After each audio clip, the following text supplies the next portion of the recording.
Isang mapagpalang hapon sa inyong lahat mga kapanalig. January 6, 2024. Wow, no? Bagong taon at talaga namang bagong gupit. Hindi po ako bagong gupit. Ay, magandang hapon po sa ating mga kapanalig. Ang araw po ngayon ay Sabado, January 6, 2024. At ako po ang inyong kapanalig, ang kumbaro nyo sa balat ng radyo, Parikoy, at your service. Kamusta po ang inyong bagong taon? Sana po sinalubong po natin ng masaya at nakangiti dahil sa kabila ng mga problema ng 2023 andito na naman tayo para hamunin ang ating sarili para harapin ang mga problema. Pero bago po natin harapin ang mga problema at kasiyahan ngayong araw na ito, samahan niyo po muna akong manalangin. Sa ngalan ng Ama, ng Anak at ng Espiritu Santo. Amen. Ama naming mapagmahal, patuloy ang aking papuri at pasasalamat sa iyong kagandahang loob sa amin. Ikaw ang nagbigay ng panahon, lugar at pagkakataon upang kami ay magkatipon-tipon sa programang ito. Maraming salamat sa iyong walang kapantay na pagmamahal sa amin.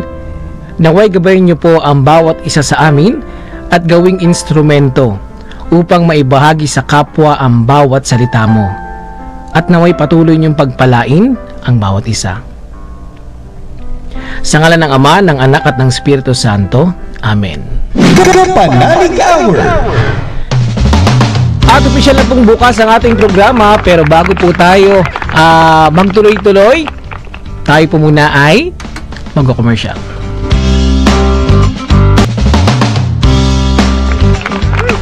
At ikaw pa rin nakikinig sa Radyo Veritas 846, ang radyo ng simbahan. At kasama niyo pa rin po ang inyong kumpare sa balat ng radyo, Parikoy, at your service. Magandang hapon po sa inyong lahat mga kapanalig, and Happy New Year po sa ating lahat. At gusto ko lamang din pong batiin ang ating mga tagapakinig sa talapihitan ng Radyo Veritas 846 at sa ating Veritas TV, Sky Cable Channel 211, sa ating mga social media accounts na nakatambay po dyan sa DZRV 846 at sa ating Facebook page, Kapanalig Community. At ito na nga po mga kapanalig, no? Ngayong hapon po ako nga lang po mag-isa at live po tayo napapanood dito sa station. Si Ate Camille po ay merong nilakad lang, no? Pero next Saturday ay makakasama po natin si Ate Camille. Pero sa ngayon makakasama po natin dito sa ating programa, yan si Ate Cheska at si Kuya Edgar. Sila po ang ating magiging katuwang ngayong hapon. At syempre kasama po dyan ang sanib puwersa po ng mga kapanalig coordinator, yan si Brother Runiel, Brother Edison, si Brother AJ, Sister Erica, sino pa ba? Si Sister Jessa at si Ma'am Apple and Brother Lloyd Gomez. Ayan, sila po ang ating mga kasama ngayong hapon. Magandang hapon po kapanalig, at maganda po ang ating pag-uusapan ngayong hapon na ito. Alam niyo po ba ang ating topic? Ang ating topic po ay deboto ng mahal na Nazareno. Pero last Saturday, recap lang po tayo, no? Last year, kasi po ang huling sama-sama po natin ay December 23, 2023. At ang kasama po natin dyan na naging guest, si Sister Ilarni Acorda. At ang ating naging topic naman po, ang puso ko'y nagpupuri sa Panginoon. Napaganda po ng kanyang binahagi, at kung ikaw po kapanalig ay hindi ka pa po nakakapanood or nakapakinig ng programang iyon ng December 23, maaari nyo po itong balikan sa ating YouTube channel. Search nyo lang po ang Kapanalig Community. At congratulations din po pala sa ating mga kapanalig na nagpunta po dito sa station para sa ating Kapanalig Day. And maraming salamat po sa patuloy na pagbibigay ng oras at panahon para sa ating programa, at para po ito para sa inyo po ito mga kapanalig. No? At nakasama po natin dyan ang nagbigay po ng spiritual talk, si Reverend Father Rene Richard Bernardo. At ang naging topic po niyan, Jesus, Anak ng Diyos at tagapagligtas ng sangkatauhan. Yan, hosted by Ate Jessa and Ate Erica kanina sa ating Kapanalig Day. Kamusta po kayo? Kamusta po ang inyong araw? Bago po natin tawagin ang ating special guest ngayong hapon, alam niyo mga kapanalig, kaunting trivia lang Siya po ay Nazareno 2024 Program Coordinator, Parish Youth Ministry Coordinator. Ito, kaunting sample pa lang yan ng kanyang introduction. At ako po bilang isang matalik niyang kaibigan at ako po ay masaya dahil pinagbigyan niya ang ating imbitasyon na makapag-guest dito sa ating programang Kapanalig. Naku, wag na natin patagalin from Minor Basilica and National Shrine of Jesus Nazareno, Parish of St. John the Baptist, Quiapo, Manila. I-welcome na po natin si Brother Genesis G. Kaliwag, LPT. Hi, Brother Genesis. Ayan, nakamute pa si Brother. Ayan, Brother, medyo nakamute si Brother ngayon. Ayan, okay na. Magandang hapon, Brother Genesis. Mapagpalang hapon po sa inyong lahat. Isang pagbati po ng pagbibindisyon at pagpapala galing po sa ating mapagmahal na Nuestro Padre Jesus Nazareno, sa lahat po ng mga nakikinig at mga kapwa deboto.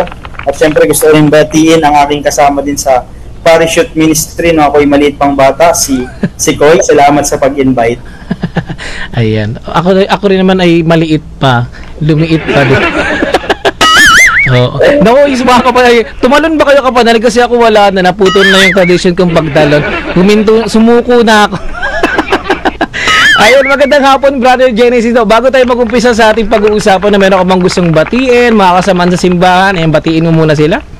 Siyempre, nais kong batiin kung saan tayo nagsimula, Kuya Koy, sa Santo Niño Parish, lahat ng ating mga kapwa lingkod dyan. Sila Kuya Chris, yan, sila Mitch, at iba pang mga naglilingkod dyan. At siyempre, ang ating mahal na director dito sa Minor Basilica and National Shrine, si Father June Sascon, ang aming rector. Ang aking director, si Father Robert Arellano, LMRS, si Father Jesus Madrid, at ang lahat ng mga naglilingkod dito sa simbahan ng Quiapo at mga kapwa ko kadeboto. Magandang hapon po sa inyong lahat.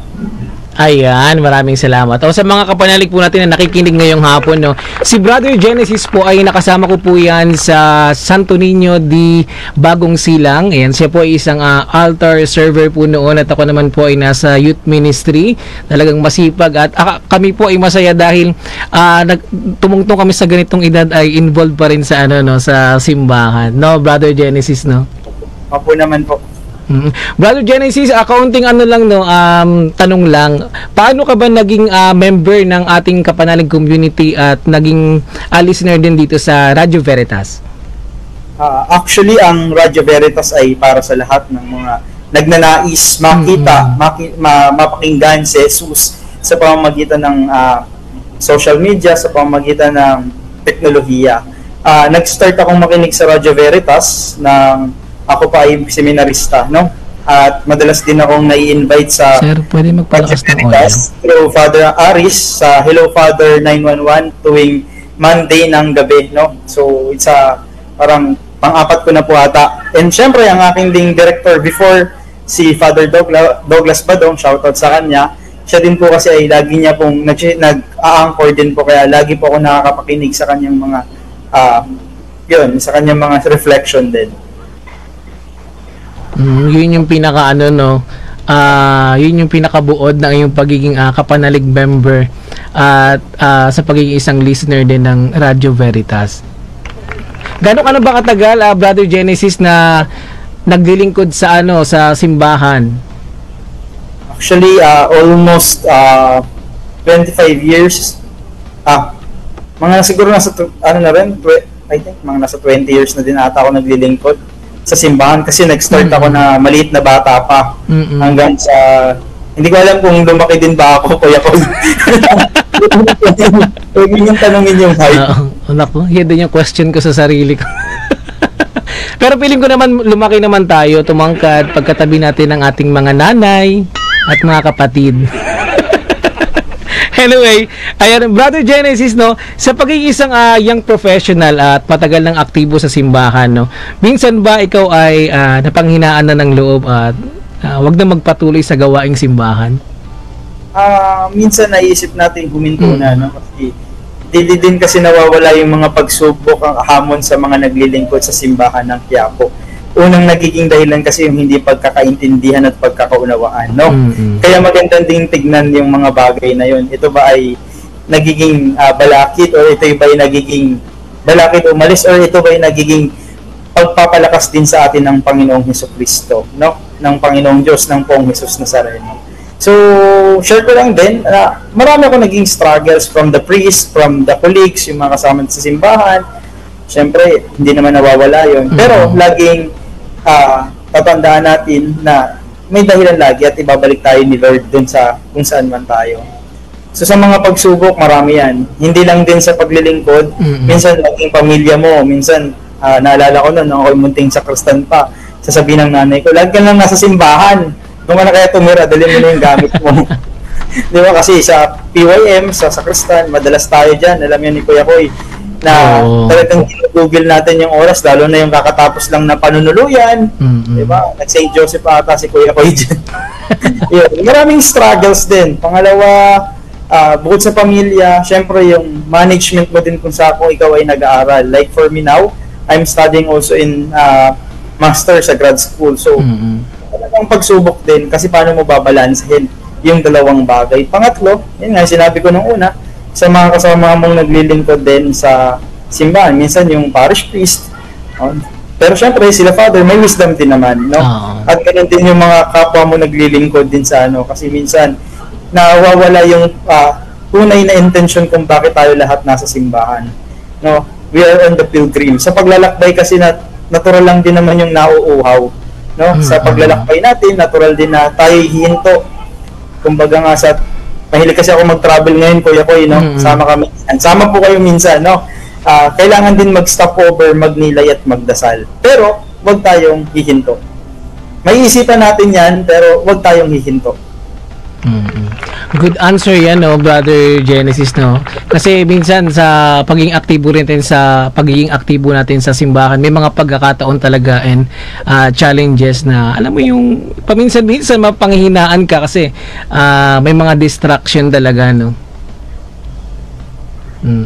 Kaya maganda din yan, Kuya Koy, kasi pinag-uusapan natin yung Nazareno. Yun din yung tinuturo ng Nazareno, kasi yung Nazareno hindi naman siya kuminto.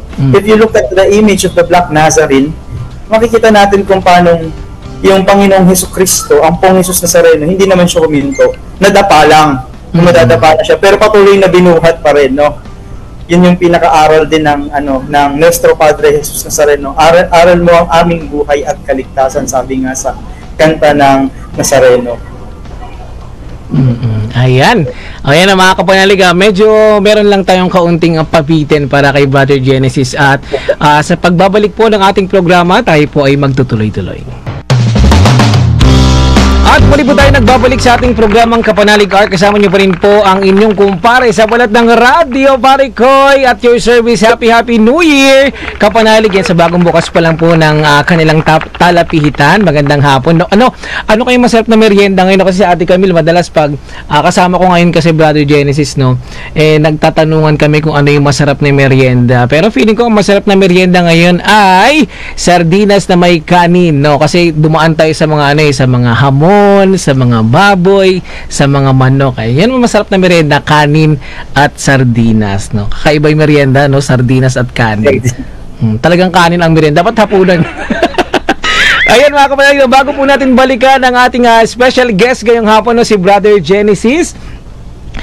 Kung ikaw, Kapanalig, ay nakikinig ngayong hapon at hindi pa po miyembro ng Kapanalig Community, naku, 2024 na, last year, 2023, syempre ngayon, 2024, ikaw po ay aming iniimbitahan na maging bahagi po ng ating listening and loving learning Kapanalig Community. Paano nga ba, Pare Koy, maging isang member ng Kapanalig Community? Napakadali lang po niyan, mga Kapanalig. Ilabas lang po ang cellphone at i-open, ayan, i-text lamang po ang Yes Kapanalig, ibigay ang inyong full address, home address po yan, ang birthday, civil status, at i-text po sa mobile number 0998-588-3660. Ulitin ko po mga Kapanalig, i-text lamang po sa mobile number ang Yes Kapanalig, i-text po sa 0998-588-3660. 3660. At sa mga kapanalig naman po na nais, ito po, ayan, nasa screen na po natin yan mga kapanalig, sa mga nakatutok po sa ating Veritas TV, sa ating mga social media accounts. Ito po ang mechanics, no? Be a kapanalig member through text. I-text lamang po ang yes kapanalig, full name, postal address, birthday, civil status, parokya, contact numbers. I-text lamang po kung ikaw po ay gumagamit ng smart. I-text lamang po sa 0998-588-3660. Kung kayo naman po ay Globe Network, i-text po sa 0917-621-1902. At kung kayo naman po ay nagtatanong kung ano po ang bank details po ng ating kapanalig para makapagbigay ng tulong sa ating foundation dito sa DZRV Radio Veritas Foundation ngayong 2024, ito po ang ating mga bank accounts sa BDO Savings Account Number 001-6300-11876, sa Metro Bank Savings Account Number 0763-076270 0210, sa BPI Savings Account Number 0213-325191, at sa PNB naman po ang Savings Account Number 105-910-013091, at sa Union Bank naman ang Savings Account Number 0004-8001-9393. Ayan, tumawag lang po kayo sa inyong mga kapanalig coordinators, at kung kayo naman po ay nakatutok ngayon sa TV at sa ating social media, ayan po ang ating GCash account naman po natin. E-text lamang po sa 0998-588-3660. Ang account name po ay si Ma'am Apple Ann Estrella. Scan nyo po yan mga kapanalig at magbigay po tayo ng tulong or share para sa ating counting biyaya lang po sa ating foundation. At ayun na nga, bunti ka ng hingalin. Sana mga kapatid, nasundan nyo po na, pero mamaya po susubukan po nating ulitin po yan at iisa-isahin po natin ulit. At balikan na po natin ang ating special guest ngayong hapon, si Brother Genesis Gotera Kaliwag LPT. Ayan, Brother Genesis, ayan, kamusta naman po ang iyong taon? Kamusta ang iyong taon ngayon? Yan, okay naman, medyo abala lang po tayo sa paghahanda para sa ating kapistahan, ang Nazareno 2024. So, as we said nga kanina, sabi ni Kuya Koy na yun, part ako ng komite ng programa, no? Kaya hindi ko na rin sasayangin yung pagkakataon para imbitahan po kayo na manood po, no? Live din po tayo sa TV Maria, yan sa Quiapo po, no? Naka-live naman din po yung mga gawain ng mga kabataan. At yun, sa panahong ito ay ipagdasal nyo rin po ang lahat ng mga mananampalataya na makita si Jesus Nazareno, kasi yun din yung tema. Ibig po naming makita si Jesus. Debosyon, traslasyon, misyon. Amen. Nasasakto yan sa aking susunod na tanong sa iyo, no, Brother Genesis. Bilang isang aktibo sa gawaing simbahan at deboto ng mahal na pong Nazareno, ano ang hindi mo malilimutang pangyayari sa iyong buhay na hindi kanya pinabayaan at sa kabila ng mga pagsubok na iyong pinagdadaanan? Maraming biyayang pinagkaloob ang pong Jesus Nazareno. Una, yung magandang kalusugan. Yes, amen. Pangalawa, yung biyaya ng kakayahan at mapagkatiwalaan na makapaglingkod sa simbahan ng Quiapo ay isang biyaya. Kasi alam naman natin, milyong-milyong tao ang pumupunta at naghahangad, nagnanais, makita at mapalapit sa Poong Jesus Nazareno. At isa ako sa mga mapalad na nakakapaglingkod at natawag upang maglingkod din sa kapwa deboto. At isa sa mga milagro ng Nazareno para sa akin na pinaniniwalaan ko, yung pagpasa ko ng board exam. Kasi, honestly, hindi naman po sa pagmamayabang, o ipagmamayabang ko na rin po yung biyaya ng Nazareno, hindi naman po talaga ako nag-review. No, lahat po kami ng mga empleyado dito, 4 po kaming nag-exam, lahat po kami ay pumasa sa board exam. Ako lang po yung hindi nag-review. Pero wag niyo po akong tularan, ha? Yun po yung isa sa mga milagro. Tsaka yung hindi ko rin malilimutan yung panahon na magtutok ako, wala na ako halos boses, pero pagdating sa harap, nagkakaroon ako ng mas maraming enerhiya, no? At biyaya din na ng Nazareno na tayo ay maipadala sa iba't ibang lugar upang magpahayag ng pagmamahal ng Poong Jesus Nazareno, pagmamahal ng Diyos Ama. No? Katulad ng pagkakataong ito, kaya nagpapasalamat din ako. Naniniwala akong biyaya ito ng Poong Jesus Nazareno. Hindi dahil ako ay inimbitahan ni Kuya Koy o ng production, it's because ito ay dahilan ng Diyos para magbahagi din.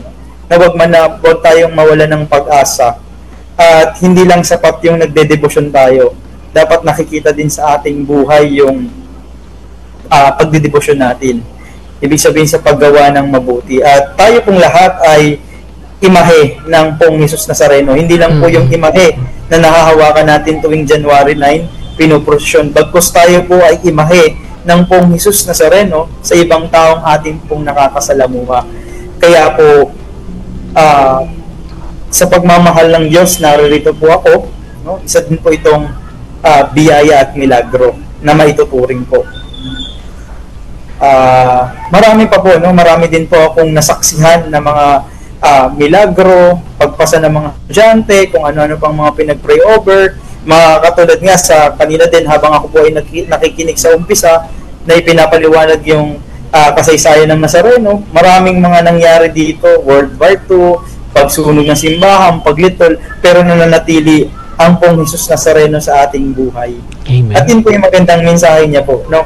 At yun din po yung biyaya, hindi lang po sa akin, para sa lahat. Ako po ay biyaya sa komunidad, gayon din po ang bawat isa ay biyaya din. Kaya maraming salamat sa pamunuan ng simbahan din ng Quiapo at ako po ay nabigyan ng pagkakataon at sa ating mahal na senyor. 5 taon na po akong naglilingkod po dito sa simbahan ng Quiapo. Iba-iba po yung mga assignment ko. Nung ako po ay dumating po dito, batang-bata po ako, no? Ako po yung pinakabatang humawak po ng mga ihos del Nazareno bilang tigapaghubog, formation coordinator po ako for almost 4 years. Halos lahat ng mga nag-a-apply po na nagnanais maglingkod sa akin po, dumadaan po yon. And then 1 year po, nalipat po ako sa Family and Life Ministry and Basic Ecclesial Community na kung saan naman tayo po ay na-assign sa pagbubuo ng mumunting Kristiyanong pamayanan sa paligid po ng Quiapo. At the same time, tayo po din po ay gumagabay sa mga mag-asawa, no? Correction lang din po, no? Wala pa po akong asawa, no? At nakakatawa kasi laging may dahilan ng Diyos kung bakit tayo inilalagay sa mga bagay na yan. Kaya nga si Kuya ko, itatanong ko rin mamaya kung may girlfriend na ba siya. Joke lang. Joke lang po. Good question yan na. Titext kita. And then, kasi Kuya ko, yung buhay kasi natin, hindi na lang din para sa atin, lalo na yung mga naglilingkod sa simbahan. Minsan yung mga personal na lang buhay, hindi lang naman yung pari. Minsan, mas nililet ko natin yung mga personal natin para lang dun sa ating gawain. Kaya natutuwa din po ako sa lahat ng mga kapwa ko naglilingkod, hindi lang sa simbahan ng Quiapo, maging sa pamunuan ng Veritas, no? Minsan kahit New Year, December, kung talagang peak, kailangan nating mag-cover, kailangan katulad po, January 9, puyatan na naman, si Kuya ko ipupunta dito para maging field reporter for sure. Mas minsan talagang ibinibigay at yun nga po, ito'y biyaya din po sa atin ng Diyos. No? Gusto ko rin pong paalala, ang biyaya ay hindi lang po mga material na bagay. Minsan may dahilan lagi ang Poong Jesus Nazareno. No? Kaya Kuya Koy, marami tayong blessing sa taong ito. At ganyan din po kayong lahat ng mga nakikinig. Pagpalain po kayo ng Poong Jesus Nazareno. Yes, so totoo yun na ang biyaya po hindi lang sa material na bagay, no, dahil pwede rin maging blessing din yung mga kasamaan mo sa trabaho, sa simbahan. Kaya naman maraming salamat po sa ating mga nakakasama rin syempre. Brother Genesis, nabanggit mo kanina na ikaw ay 5 taon na nagsiserve dyan sa Quiapo, no, sa Quiapo Church, no. Sino yung mga naging inspirasyon mo para maging isang deboto ng Poong Nazareno? Actually, nung ako po ay seminarista sa kongregasyon ng mga paring passionista, the Passionist Fathers, po talaga ako yung maano sa mga imahe. Pero nagsisimba po ako, no? Nagsisimba, nagdadasal. Pero yung nang napunta po ako dito, na nabigyan ng pagkakataon, ang nakapagpa-inspire po sa akin yung mga debotong pumupunta dito. Kasi ang lagi ko pong tanong, ang dami-dami namang simbahan, bakit hindi kayo doon magsipagpunta at magsipagsimba? Pero bakit nandito kayo? Umulan, umaraw, mahaba ang pila, no? At during the translasyon, yung celebrate nating prosesyon, maapakan, iba-ibang amoy, lahat, nandun na, nagsisiksikan. No, yun yung nagpapa-inspire sa akin kasi pinakikita nila kung gano'n nila kalalim yung kanilang faith. Sa, kahit nung panahon din ng pandemya, kasi para sa kanila, ang kanilang yaman o ang yaman ng isang deboto ay pagdedebosyon sa mahal na poong Jesus Nazareno. At sila po yung mga inspirasyon ko po. Handang mag-alay, handang masaktan, handang sumunod sa mahal na Senyor Jesus Nazareno. At syempre kasama din po yung mga pari, no, na nagiging kasama ko po. Especially si Monsignor Ding Coronel na nasa Canada po, si Father Douglas, si Father Danichi, si Father Raul Salgado, at ngayon naman yung mga bago nating pari, si Father Jun Sascon, Father Robert, Father Hans Magdurulang, si Father Jonathan, si Father Jess, si Father Plank. Maraming nagiging inspirasyon at pinakahigit na nagiging inspirasyon ko rin po kung bakit nagdidebosyon po akong lalo ay ang mahal na pong Jesus Nazareno na nagsasabi sa ating huwag tayong titigil, tuloy lang tayo sa ating misyon. Kung nahihirapan po tayo, hindi lang po tayo nahihirapan, kasama natin ang pong Jesus Nazareno. Sabi nga po, bagamat siya'y Diyos, pinili niyang maging tao at makisalamuha sa atin. At kanyang pinasan yung hindi naman dapat niya pasanin, pero para sa pagmamahal niya sa atin, pasan-pasan niya po ito.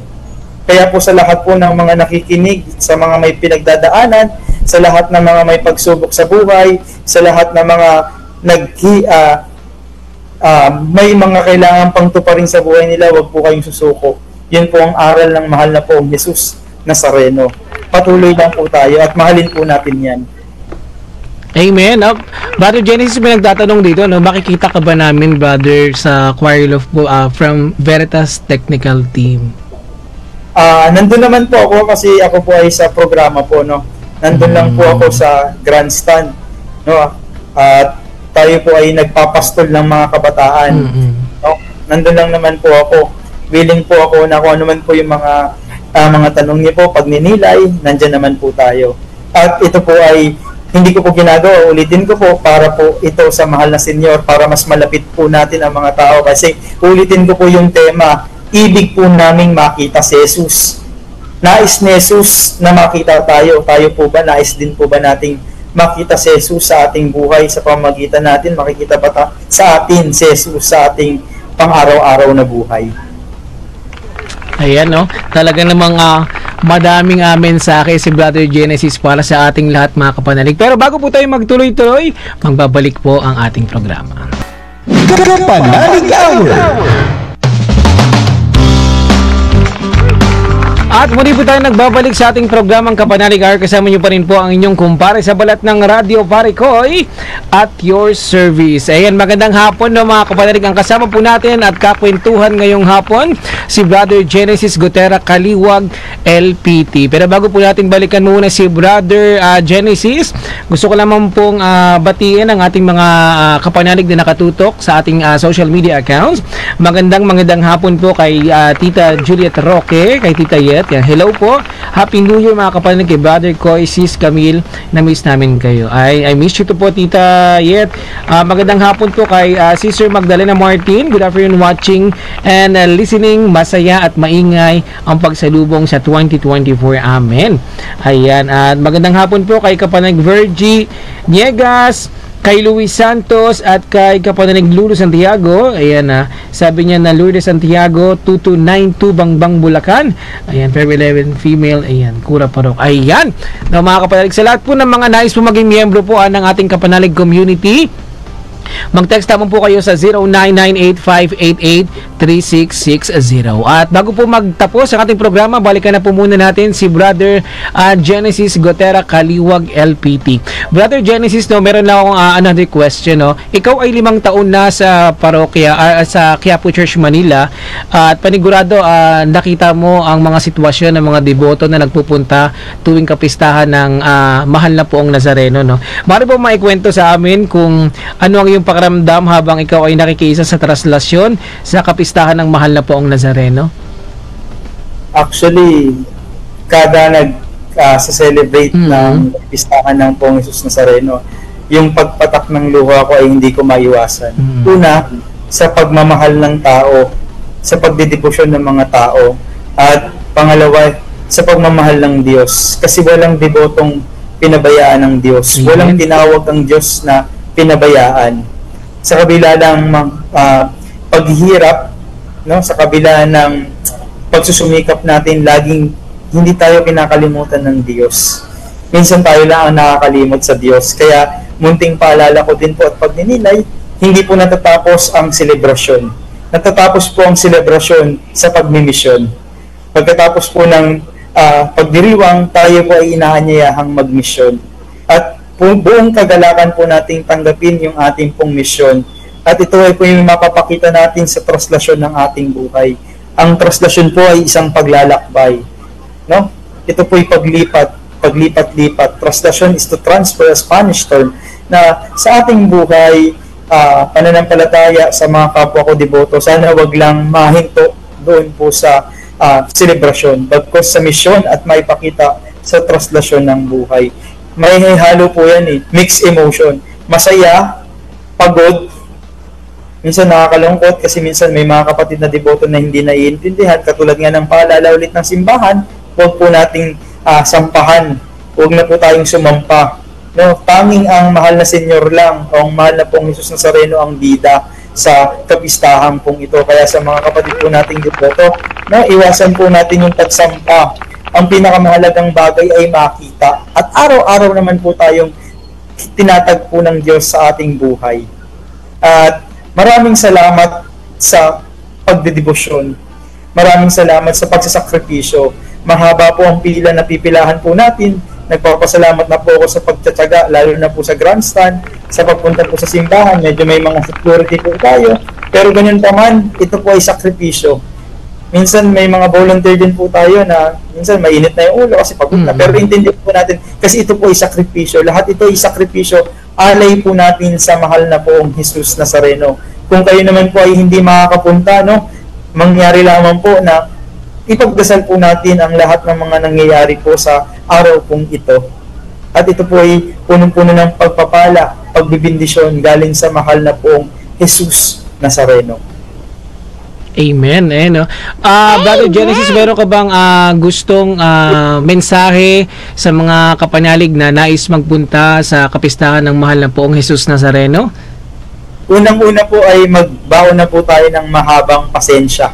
At sa pagbabaon ng mahabang pasensya, may reward ang Panginoong Diyos. No? Sa pagsasakripisyo, katumbas po nito din ay biyaya na gagaling sa pong Jesus Nazareno. At konting pag-iingat din po sa atin, iwasan din po natin yung pagdadala ng mga kung ano-anong bagay na hindi naman po kailangan. Okay? At syempre din po, no, yung ating sarili ihanda po natin dahil yung may mga issue po pang kalusugan, kung maaari lamang po sana ay sa mga ibang araw na po kayo pumunta sa simbahan ng Quiapo, no, kasi sobrang dami po ng mga tao. At higit sa lahat, no, tanungin po natin yung ating sarili, no, nakikita ba sa atin si Poong Jesus Nazareno? Ibig po ba natin siyang makita? O baka iba po yung nais nating makita? No? Kaya po, nais ko pong sabihin po sa lahat, no, tuloy po ang debosyon. At ulitin ko po yung ating tema, hango sa Ebanghelyo ni San Juan, chapter 12, verse 21, ibig po namin makita si Jesus. Debosyon, traslasyon, misyon. Genesis, last question na lang, no. Mayroon saan ba makikita yung mga update natin para sa kapistahan ng mahal na pong Jesus Nazareno sa mga activities? I-follow lang po natin yung page po ng simbahan ng Quiapo, yung Quiapo Church page. Nagpo-post po doon, may mga announcement po doon. Ganun din po sa mga balita din, makikita nyo rin po yung mga updates din po na nangyayari sa kaganapan ng simbahan. Ganun din po yung mga partners din po natin. Makinig din po kayo sa Radio Veritas kasi iuulat naman po nila yan. Ganun din po sa ating pong TV partners, ang TV Maria. Yan. So, stay tuned lang po dito sa ating radio station, no? I-update naman po nila yan from time to time po. Tapos sa mga gawain pang simbahan, makikita nyo po ulit. Ulitin ko po sa Quiapo page sa FB po. Ganun din po sa mga social media account po. Twitter, Instagram, Meron naman po tayong page po doon. Nandun po lahat ng mga gawain. So ngayon po ay ongoing po yung Novena Masses. I-plug ko na po, no? Ongoing po yung ating pong Novena Masses. Sige lang, brother. Sa ngayon naman po ang alas 6 ay magmimisa po para sa naman po sa misa pasasalamat para sa mga volunteers po. At magsisimula na rin po ata mamaya, no? Hindi po ako yung tamang person para magsabi, pero yung pagkakaalam ko lang dahil nakikinig naman po kayo, magsisimula na rin po mamaya po ang pahalik, no? Sa mahal na pong Jesus Nazareno po. Tapos meron po tayong i-plug ko rin po yung start ng aming programa dito sa Grandstand. Mag-start po yun ng 4 p.m. at magtatapos po yun ng alas 5. Ang misa po ay alas 12 ng ating gabi. Yun lamang po. Ayan, maraming salamat, no, Brother Genesis, sa mga kaunting detalye, no, para sa ating kapistahan, para sa ating mahal na pong Jesus Nazareno, no. Brother Genesis, maraming salamat sa pagbibigay ng pagkakataon, oras at panahon sa ating programang Kapanalig. Alam namin na napaka-busy mo ngayon dahil nalalapit ng kapistahan, pero binigyan mo kami ng pagkakataon na maibahagi mo sa ating mga Kapanalig listeners ang magandang kwento, no, sa topic natin na deboto ng mahal na Nazareno. At ikaw ay isang patunay sa ating lahat na iba ang ating ang tawag ito, iba ang ating pagmamahal, no, pag meron tayong pananampalataya sa ating poong may kapal. Siyempre, no, sa lahat po ng mga kapanalig po natin, sa mga aaten po sa kapistahan ng mahal na poong Jesus Nazareno, mag-iingat po tayo, no. Meron ka bang any message, pasalamatan o mga gustong pasalamatan bago magtapos ang ating programa, Brother Genesis? Una po, maraming salamat sa pamunuan ng Radio Veritas, kay Koy, kay Edison Kirob, sa lahat po ng bumubuo, maraming salamat, at sa lahat po ng nakikinig, patuloy niyo pong suportahan ang programa po ng Radio Veritas sa pamamagitan po ng pag-share. Alam ko kung Facebook po sila, maging misyonero po tayo sa pag-share po sa social media, yung live po natin ngayong hapon. Sa inyo po yan sa mga kapamilya po ninyo. Spread po natin yung good news at the bad news. Bagong taon, bagong pagpapahayag ng pamamaraan ng pagpapahayag ng salita na din ng Diyos. Share nyo lang din po. At maraming salamat po sa inyo at pagpalain po kayo ng mahal na pong Jesus Nazareno. Ayan, maraming salamat, Brother Genesis, at mga kapanalig, no, nakasama po natin nakakwentuhan si Brother Genesis Gotera Kaliwag, LPT. Ayan, ang ating Nazareno 2024 Program Coordinator. Maraming salamat, Brother Genesis. Okay, no, at ilang paalala lang po sa ating mga kapanalig, no. Sa lahat po ng mga hindi pa po nakaka-attend ng ating Kapanalig Day, next month po, kita-kits po sa ating Kapanalig Day, at maging updated po tayo sa ating Facebook page, Kapanalig Community. At nais ko lang po palang batiin ng Happy New Year and Happy Birthday ang lahat ng mga kapanalig na nagdiriwang ng kanilang kaarawan sa araw na ito, at nawa po siksik, liglig at umaapaw na biyaya ang inyong makuha sa inyong kaarawan. At nga pala, no, sa mga kapanalig po na nagtatanong, hindi na po ako ang inyong kapanalig coordinator. May mga nag-PPM po sa akin.